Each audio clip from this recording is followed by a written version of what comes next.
With this book, we're talking about how you reach Gen Z by being cool. TikTok.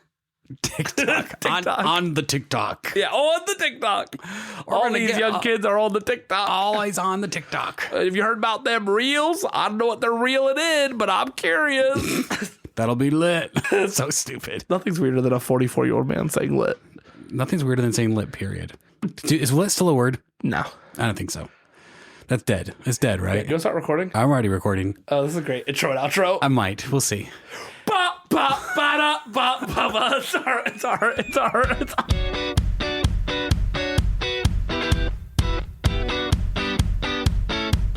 Hey, welcome to the Ministry Mix podcast, where we're bringing you real conversations for the souls and strategies of ministry leaders. My name is Phil Gifford, and I'm joined by my co-host, Richard Pope.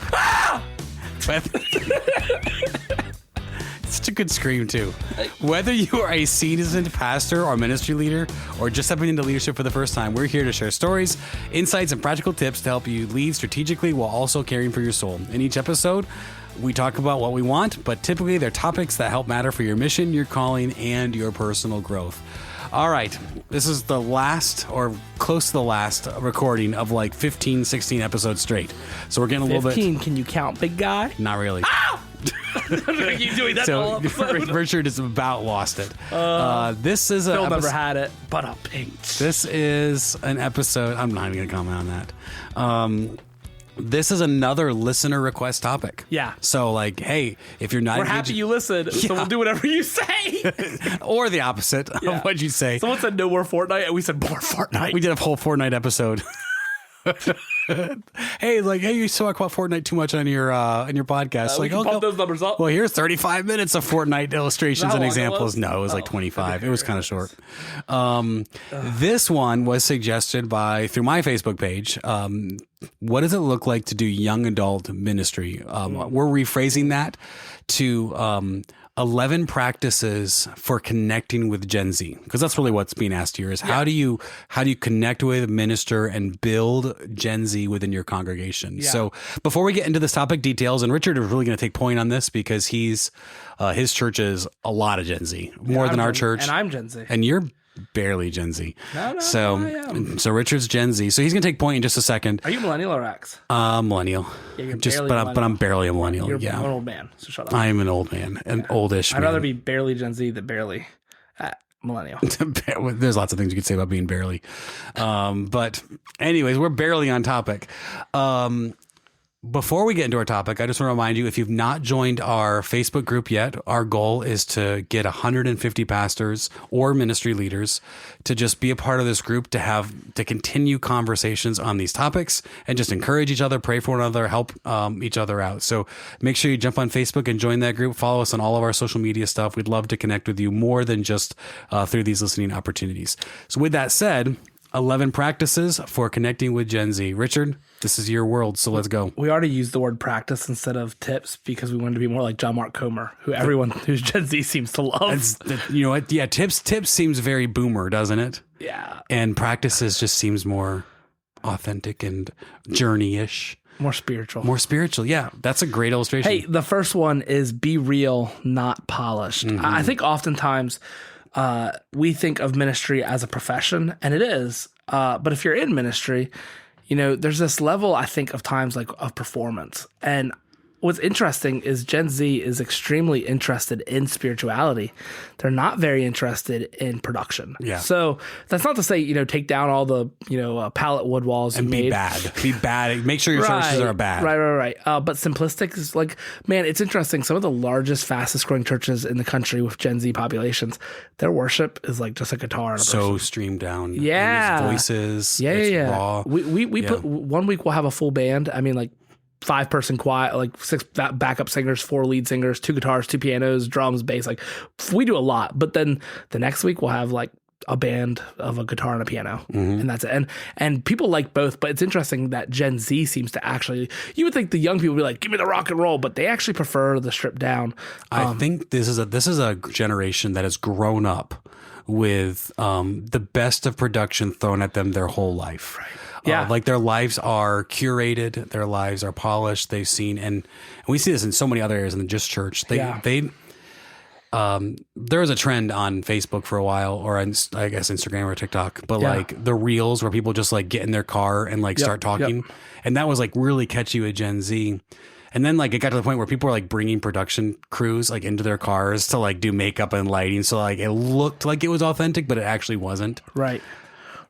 I think the thing is that Gen Z is getting a lot of good shows. You know, there's a lot of like concerts and there's all this production in the world. I think that there's actually almost a rebellion. Like I think that like the purpose driven era pushed so hard to big in production, the mega church era pushed so hard to big in production, that now people are like, whoa, I don't necessarily want that. I want something that feels real. So ministry leader, don't feel the need to have a perfectly looking ministry. But I would say on the same like page, there's a level of vulnerability that Gen Z is going to want from you. If you walk in and your hair's a mess, Gen Z's okay with that.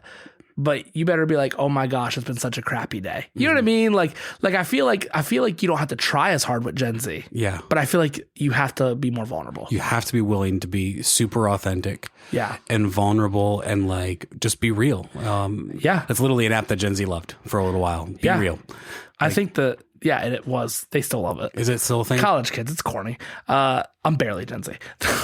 That's my millennial speaking. I want some avocado toast and some disappointment of my parents sleeping on a couch at 30. You know what I mean? Like pulling out the millennial tropes. Hey, the next one is this: start with listening, not lecturing. Yep. I say this as a person who speaks for 40 to 50 minutes. I preach long every Sunday to a mostly Gen Z crowd. Yeah. Our church has found that our ministries thrive when we give them an opportunity to talk.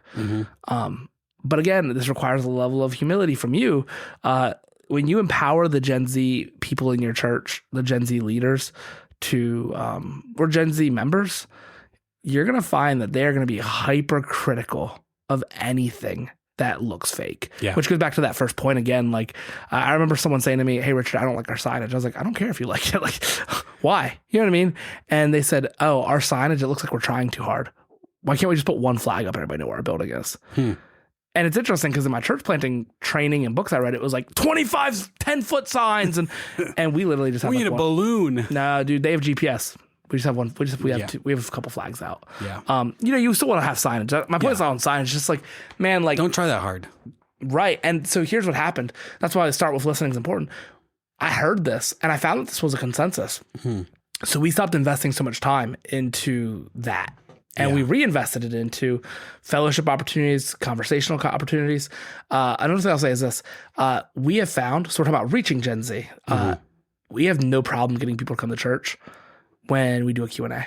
So a friend of mine, mentor of mine, Jimmy Caldwell, his church used to do a Q&A every week. I don't know if they do anymore. They don't. I don't think they do. But I love their Q&A. We 3-4 times a year we'll do a series on some hot topic. Like last year we did mental health and I did 4 weeks and it was suicide, anxiety, PTSD, and schizophrenia. And we just like talked about those things. And it was crazy.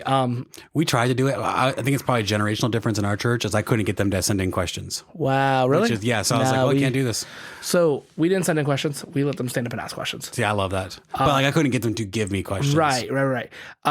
But that's the thing is we gave them a platform, gave them a voice. That's dangerous. Yeah, it is. That puts you out there and it could go really weird really fast. Yeah. But even if it goes weird, I think this is what's cool about Gen Z. Yeah. It's like, I mean, go on TikTok or Instagram Reels and you'll see like pastor's kind to weird person. Yes. Like Gen Z loves, which is why these things go viral. Gen Z loves raw, authentic moments. They are tired of Photoshop. They're tired of editing.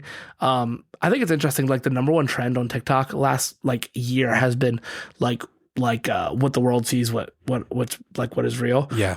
And it's interesting to me because I'm like, this is the trend, and even our like influencers, so to speak, are picking up on it. Well, I think before we pivot to the next one, and we're going to be pushed to get through with 11, but there's a way to going back to specifically preaching and teaching ministry leaders. Yeah. There's a way to preach and teach that that doesn't necessarily give them like the Q&A voice, but it starts from a posture of listening rather than lecturing. Because you could approach your sermon going, here's all the things I want to say, you need to hear, you need to do. Or you could go, what are the questions that Gen Z's asking? What are the thoughts that they're having? What are the trends that they're experiencing? So you're kind of listening on a macro level, right, and bringing that conversationally into your sermons. I think it helps. Right. So yeah, right. Number 3. Yeah, the next one I would say, and I think these tie right in. Oh no, my show notes just disappeared on my internet. What the heck? My computer just shut down on me, bro. All right, we can't do number 3. The third one, answer their real questions, not just the ones they wish they had. We don't edit these things. Man, I'll tell you right now, Gen Z that does not come to your church, it's not because they don't love Jesus. Like, they don't come to your church because they have questions that like they want answers to, and those questions are going to rub against your preferences. I've not had a single Gen Z atheist, agnostic, self-proclaimed tell me that they don't go to church because they don't like our worship. They've not said they don't go to church because they don't like our ministry. I've only heard them tell me they don't like go to our church because they don't believe in God. And okay, so if you don't believe in God, well, what are you wondering? I've never met an atheist without questions. Yeah. So the questions aren't comfortable though. Answer their real questions, not the ones you wish they had, is the point. Yeah. Like, answer the questions that are actually there. Don't answer the questions you wish they would ask. Answer the questions they have, and they're going to be uncomfortable.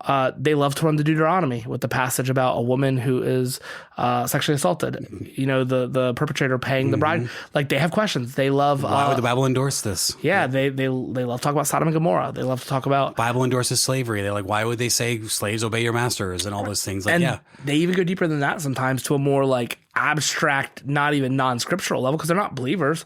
They'll ask questions like, okay, well, if Jesus is really God, okay, good God, and this is crazy because it's like there's a whole bunch of theological implications here, but like, does God know everything? Yeah. Okay, so your God knows everything. Yeah. Does your God know some people won't choose to follow him? Yeah. So did he create them just to send them to hell? Like, these are the out the gate questions they're going to ask. Double predestination, boom. So yeah, but you get what I'm saying. Like that's uncomfortable. But if you want to reach them, you got to be uncomfortable. That's been a theme already. You got to be comfortable being uncomfortable. Yeah, I think there has to be space for if your church or your personality is not one that can walk through questioning, you're gonna struggle to reach. You're gonna struggle to reach Gen Z, or not just reach, connect. Yeah, because like step 1 is connecting. Yeah. The next thing is this: digital media should be a front door, not a billboard. Yeah. The trend, and honestly, ministry leader, I'm not trying to be mean. Look at your Instagram page, specifically not Instagram, not Facebook. Because Facebook is not Gen Z. Right. If 50% of your posts are event flyers, you have already failed. If it's a giant church bulletin board, it's not connecting. No. Pictures of people, faces, stories. But if you're not faces, then I would say in order, what's effective for us is faces, pictures of people. And I don't mean a picture of the person like on a flyer. I mean like a picture of a person, And after that, it's like short, like points. Like what we do at Canvas is Katie, my creative director, she takes my sermon points and she turns them into like a carousel post that they can swipe through. Those do pretty well. We stole that from you. Yeah, those things work well. But like, man, the old school, I'm not going to say anymore here. Ministry leader, go look at your social media page. And I want you to count in every 10 posts. If it's like 4 or 5 are flyers for an event, you need to completely redo your social media. And it's crazy because like, it's the further we get from the generation, like I've got to really work hard to think through how a Gen Z views our stuff. Cause I naturally view it through an older millennial or, and so it takes me. And so I think what might look good to me, like some Canva template that like, it was like, oh, this is perfect. My Gen Z is like, ooh, gross. That's cringy. So like, I think, digital needs to be a way to do ministry, and show your ministry and tell the story of your ministry, not advertise things. 100%. And the best way to advertise, honestly, is going to be social media. But it's just different. Like, post a photo of a person with a call to action at the bottom of the caption, and you'll be like, "Well, they're not going to see the call to action." They probably will. Yeah. If they're interested in it, I think so. You know what's crazy to me is like, so we invested about 3 or 4 years ago in like a professional quality camera to use Sunday mornings. I had a good zoom, low light capabilities because we just didn't have anybody with. She's your iPhone, bro. Well, that's what I'm saying is like Gen Z's like just use your iPhone now. Like It's real. It's okay. I think you can use both, but like people just like the iPhone. Like just grab your phone and like so all the sermon reels used to be like the nice videos. Now they're like just some dude in the congregation holding the phone watching the preacher. Yeah. It's generationally is always changing. So just what is Gen Z looking for, and how do you They want real. How do you keep it real? That's a theme. Prioritize mental and emotional health. 100%. Talk about it, preach about it, model it, provide resources for it. Yeah. There is a mental health epidemic, and every generation's gotten worse, not better, but consistently. But I feel like Gen Z is sensitive to it and talking about it more. Yeah. But I really don't think that it's because of our generation. I think it's because I think every generation has talked about it more. Like millennials talked about it more than X. X talked about it more than boomers. Yes. Boomers didn't talk about it. Yeah. What I think though is, I think Gen Alpha, by the way, the next one coming up, which I think is some of your kids. Yeah, Jackson. So Kaylin would be a Gen Z. Yeah. And then Jackson would be a Gen Alpha, which is only like a 3-year difference. I think their generation, that Gen Alpha, I think they're going to talk about it even more. And it's, you know what's crazy is I see the difference in like, you would not think that 3 years would make that difference. Yeah. Drastically different generation. Yeah. I think that it matters that you talk about it because they're talking about it. And when you talk about what they talk about, instantly you become relevant. I would say because mental health is such a big deal to Gen Z and millennials, but like Gen Z especially, if you're not talking about mental health, you're not like, they don't even view you as ministering well or like helping them. Like you're not actually connecting. I also think Jesus will talk about it because I think it's the epidemic of our day. Next one is empower them to lead now. 100%. Shane Pruitt always says this: Gen Z is not the church of tomorrow; they're the church of today. I believe that. Also, I'll tell you this: if you can find that 24, 25-year-old in your church who is passionate about something and willing to work hard, there's this myth that like Gen Z doesn't want to work hard. I've just not found that to be true. They will, if they believe in it, right, they will leverage everything for it. Boomers, historically, they were loyal to authority. Gen Zs aren't. Gen Z is loyal to ideas and relationships. I think every pastor, and this is like maybe a bold claim, don't quote us on this. I think every pastor could see their church grow by 10, 15% if they made one switch. Find 5 Gen Z people who are 18 and up. Really, I'd aim at that out of college age and invest an hour a week into each of them and challenge them to live as missionaries. I almost guarantee you will get 10, 15% growth. I believe that because I saw it in my own church.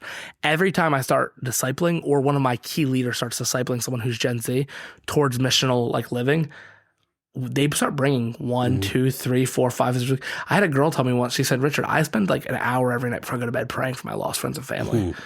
And I was like, oh, wow. And I was like, okay, cool. All of a sudden, in like 3 months, she brought like 30 people to visit the church. Like 10 stayed. All the episodes are blurring together right now. Did you say on this episode that we really believe that Gen Z is going to be the generation that brings revival to America? I said that a couple times. That was last time. I believe that.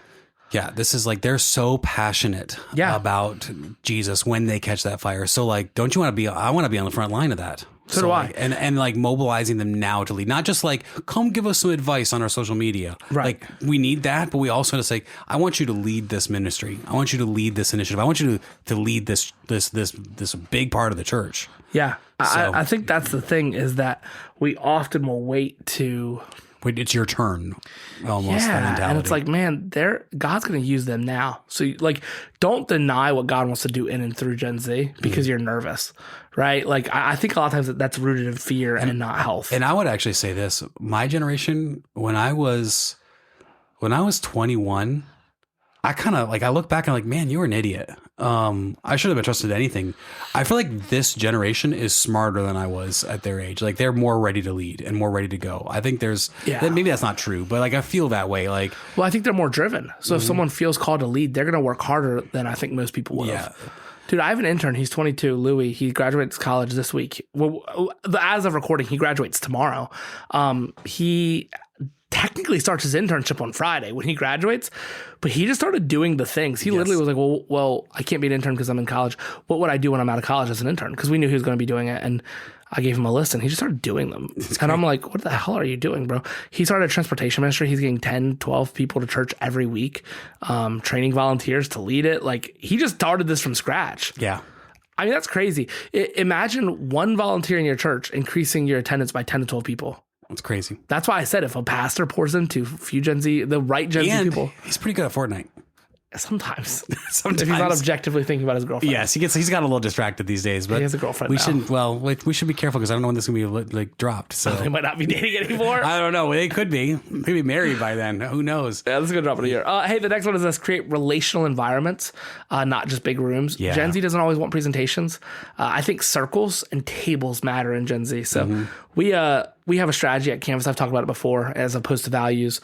Our second strategy point is gather pews and tables. And those are equally important, I think. So, like, man, pews is where we hear the word of the Lord preached. We worship It's a together. big experience together. Yeah, and those matter. I don't think Gen Z is against those. No. I think they want those in partnership with an opportunity to ask deeper questions. Dude, Yeah. the Gen Z young leaders in my church, man, they ask, and I mean the younger ones, 23, 24, only 4 years younger than me, but I'm on the millennial Gen Z, Border. Yeah. Kind of like Jackson's probably on that Gen Alpha. You Gen flip Z kind of like I see, and the same thing with me is millennial and Gen X. Like there are some times where I'm like, oh, I'm totally a millennial in the way I think. Yeah. Other times I'm like, that's stupid. Yeah. No, I do think though, like I think, man, like they ask so many questions. Yeah. And it'll burn you out. Literally, like I got asked a question. I'm going to find this real quick. I got asked a question by a guy. I'm going to read this to you, Phil. Literally, while I've been here with you yesterday, he texted me this. No context. I love those. No grammar. He said, odd question. What do you think of partial preterism and the claim Jesus' return on the Olivet Discourse was in reference to the judgment of Israel, sacking of Jerusalem in 70 AD, which in turn would be a typological event evoking the final coming of Christ? There's a lot of words in that. Okay, but that's just one. I had another guy text me. These guys are going to listen to this and be like, bro, you embarrassed me. I did say your names. That's fine. I had another guy text Give me. them their numbers. Yeah, the number is 302. No, one of 296. Don't give their numbers. I'm not going to. Here's another one. I'll edit that out. Here's another one. How much do we know about the fall of Lucifer, Satan in the Bible, or is most of that mythology? 10:31 p.m. That's the point. Is like they want to ask questions, which is why you have to create relational rooms where they can ask questions. Yeah, that's another theme you here. have to be open. You have to be in relationship. Yeah, I think it's just good pastoring for starters. But it's necessary pastoring now. You have to. I think Jesus did too. Yes. We're not going to get canceled for this. This is a good one. We called woke. Champion justice with gospel roots. Yes. There are things in our society that I think we can broadly agree are wrong. Yeah. If you don't talk about those things or care about those things, they will not respect you. And Tim Keller made this a really big point. I love Tim Keller. This generation, they're longing for a justice, but they don't have the root of the gospel behind it. So like they're always looking for the next right thing to fight for. Right. And man, we have the answers and we have the ultimate justice giver of God. Yeah. So like, I think we have to champion justice causes in a way that's biblical and rooted in the gospel. Yeah. And here's the thing I found is if you champion justice causes that are connected to the gospel, racism, sex trafficking, life, things like that, I've actually found that even the very liberal Gen Z advocate voices who will want you to work for more things, they'll want you to be, LGBTQ and all, they will respect you more. Mm-hmm. And if you can back it up with Bible, here's why I believe this, but don't believe this, they actually will give you credibility. Mm-hmm. They'll know that you guys. Most will, I should say. There's some. I mean, you're gonna have some that are flaming Cheetos that are gonna hate you no matter what you do. But listen, real talk. That's what I think. But you'll have some who will say you have a consistent apologetic for what you believe, right? And I don't think we always do that well as Christians broadly in our culture. I could get a hot topic real fast. And just on a side note, anything that smells like Christian nationalism, you're done. Mm-hmm. Just like broadly, yeah. Like they're done with you. If you believe America is God's favorite country, you're good luck having some Gen Z people in your that's church. Just not biblical. Yeah. So I think you just have to be really. It's like I think you can love the country with Gen Z. I love my country, and you should. Yeah, but you should how care you about your country. frame it. But if you make it out like America is God's plan to redeem the world, they're going to be like, because here's what I'll tell you: Gen Z reads their Bible. Mm-hmm. Even if they're not Christian, Gen Z reads the Bible. I would say Bible sales are way up. Yes. Specifically among Gen Z. Which is crazy because it's a physical book that you're like, why would you need this? Because they like raw. Yeah. And real. even they can touch it. Even my kids on church friends are like sometimes asking my kids questions about where to get a Bible, what kind of Bible to get. I will also say this. Christian nationalism for a second. I want to be careful going on this lane, but I think Gen Z is like probably the first truly global generation. Yeah. And so like they're going to have a global ecclesiology, a global 100%. vision. And so like, you have to just tap into that. Yeah. And if you don't, they're going to think that you're inconsistent. Because you'll preach John 3:16. For God to love the world. And then you'll only care about your country. Yeah. I remember someone asking me, so you're pro-America bombing other countries? And it was about war. And I'm not going to get into the whole thing, but I said, yeah. And atheists, they said, what about John 3:16? So you're okay with killing people that may have repented and gotten saved by your God? I'm not saying that's a right train of thought. I'm saying that's how they think. Like, like they're looking for inconsistencies, and when they find them, they exploit them. Yes. Which I don't know is actually if that's actually a bad thing for the church, honestly. To be pointed at, and I think the Bible is pretty consistent. So when you have a proper theology. Yeah. Tell stories. Don't just teach points. Preachers specifically, or small group leaders, young adult ministry leaders, youth group pastors, or whatever. If you're teaching, I can tell you that, we can hope in tomorrow because Jesus paid for it. And I will. We have hope for tomorrow. Jesus already paid. There you go, sermon point. But when I tell you the story of the businessman who walked into a Harlem school and he was asked to encourage the kids to go to college, and 94% of that school district had not gone to college in the last 10 years. And he couldn't figure out how to do it. So he just blurted out with his assistant right there. He said, you know what? If any of you 64 students in a classroom, because it's under a finance school, any of you who make it to college, I'll pay for your full 4 years. All but 3 of those students went to college. And I say, man, that's what we have in Jesus, a hope that tomorrow is paid for. It just connects. And Gen Z loves stories. Yeah. So it's like, go ahead. No, I struggled making that change because I was taught to preach by mostly reformed leaning expositional preachers. Propositional based preaching. Yeah, and I still preach expositionally, but I found that when I can tie a story, a real, like, not the narrative, they get a narrative almost. A modern even story to a point, people go, oh. Well, because you're drawing a picture for them, and I think I think that's always been true. By the way, I just think Gen Z is a little less. I just think willing to sit in a room and hear things. Yeah, I think narrative passages are sometimes better for Gen Z than didactic passages. Yeah. I think narrative preaching expositionally, like where you're kind of story-ish in how you present the truth of God's word. So I'm not saying to change your preaching style, but think about that as you preach. Right. You've got to use, and I'm not talking about cheesy illustrations. Like this needs to be like, don't buy like 100 illustrations for your service. Like no, and they need to be kind of that authentic, real test that needs to be passed. And I don't think the story I just told was cheesy, but I that was a real thing. That was my closing point in a sermon, and everybody was like, yeah, of course. I shared that story. And of course I longed it out more, right? It was like a 3-minute illustration.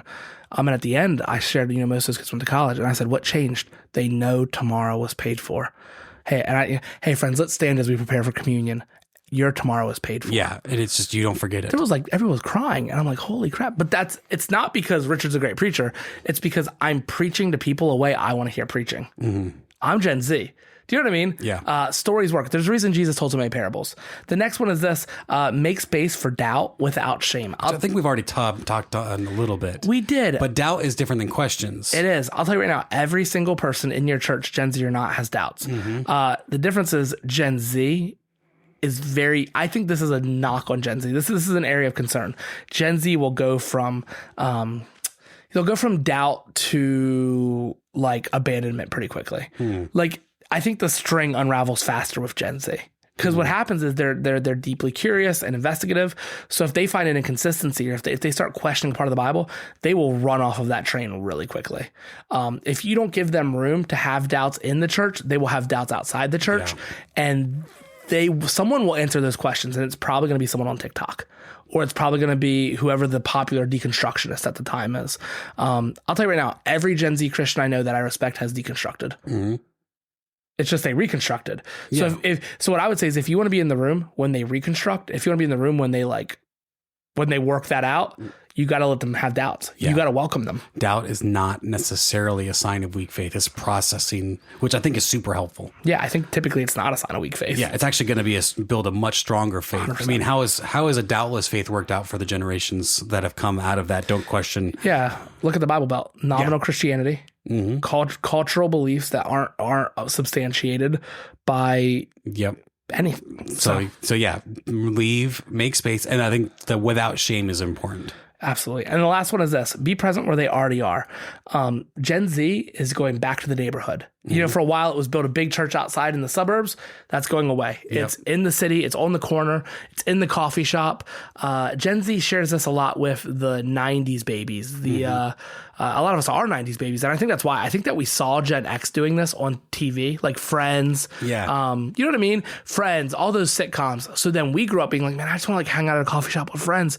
Gen Z is millennials would get their coffee, eat their avocado toast with their headphones on. Mm-hmm. Right? You do an avocado toast, millennials. That's a thing. So they can't afford houses. I'm just kidding. Oh, God. I have a house. Yeah, I'm kidding. Gen Did you say barely? No, I'm just messing with you. I have a house in the ghetto, bro.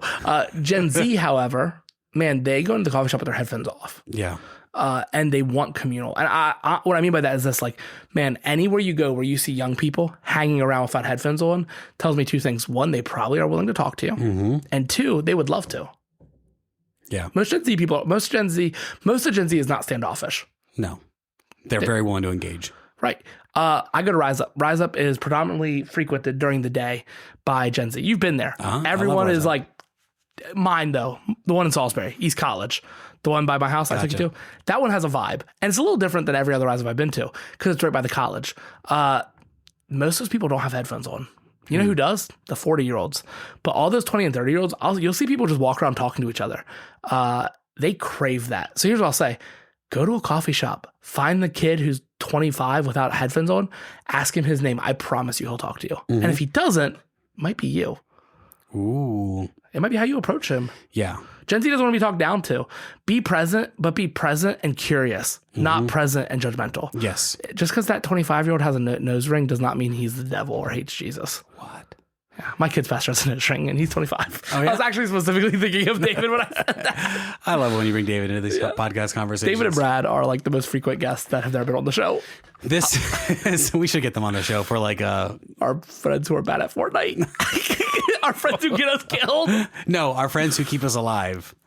We'll keep Brad on for that. Because David's like, I'm in a fight. I'm like, David, run. He's like, I can't run. I'm like, there's a car. He's like, I don't know where. I'm like, it's next to you. He's like, I got this. Runs into a gray pistol. Does not have it. Does not have it. Gets one kill after we shred the guy. That's just doing what I do. Like, there's your one kill for the year, bro. Oh, poor David. Like, I love David. We love playing with David. He's our favorite. It's okay to play with David. We have a fun little team. So with that said, these 11 practices are not all inclusive. There are probably other things. And I think culture is a moving target. Generational impact is a moving target. Just, you got to study people. And if we want to be ministers of the gospel and leaders in the church, finding ways to connect with every generation, but especially the ones that are entering now into like the church, it's critical. So trying to be all things to all people and connect. So hey, Richard, thanks for sharing your expertise, because you have a church of a lot of Gen Zers and are a Gen Zer. So I appreciate Gen Zer. Is that a phrase? You're a Zill. Zell? Zill. Is that what that's what you are? That's what they call Gen Z, Zills. Oh. Like millennials, Zills. Okay. Yeah. Cool. So you should try. Apparently I should learn a little bit more myself. Yeah. So you should be like, hey, Richard, you're my favorite Zill. You're my favorite. I'm not going to say that. Zill. I feel like if I say that, there's something hidden in the trap in there. Zill's not a word. I just made it up. I told you there's a trap in there. Dude, somewhere one of our listeners who's probably 40 like you is like, all right, Zill, got it. Yeah, exactly. But they're like, scribble it out. But they don't have as much worry about you as I do. You make stuff up. Hey guys, we hope you enjoyed this conversation. Hey, for this conversation and more like it, you should subscribe wherever you listen to your podcast. We would love if you would leave a review to help us reach more people with these practical tips for their soul and their strategies. Also, we have a Facebook group. You can find that by going to ministry.mix on Instagram. Follow us while you're there. But if you go there, you'll find our link tree, and in that you'll find a Facebook group for ministry leaders just like you to have helpful conversations and continue this conversation. Boy.